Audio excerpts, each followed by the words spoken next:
May alok ngayong ₱250,000 si Manila Mayor Isko Moreno para malutas ang kaso ng pagpatay sa retiradong pulis na dati niyang security aide na huli cam kung paano siya itinumba at ninakawan. May report si Marisol Abduraman.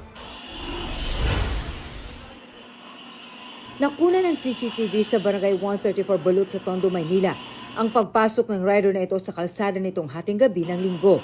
May kasunod siyang riding in tandem na maya-maya tumapat sa rider at nanutok ng baril. Tila sinubukang panglumaban ng biktima. Pero 2 putok ng baril ang maririnig. At bago tumakas ang mga salarin, tila may kinuha pa sila sa biktima. Agad sinaklolohan ng mga residente ang biktima, pero dead on arrival na sa ospital ang biktimang si George Capistrano.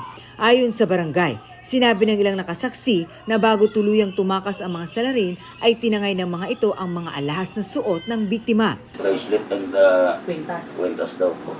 Yung riding in tandem, na pumarag dito po sila dumaan.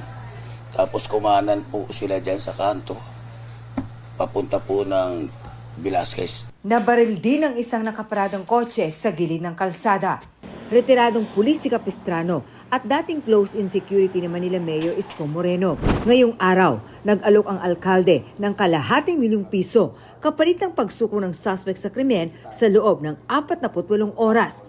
Pwede rin daw siyang isailalim sa Witness Protection Program kapalit ng pagturo sa gunman. Marisol Abduraman, nagbabalita para sa GMA Integrated News.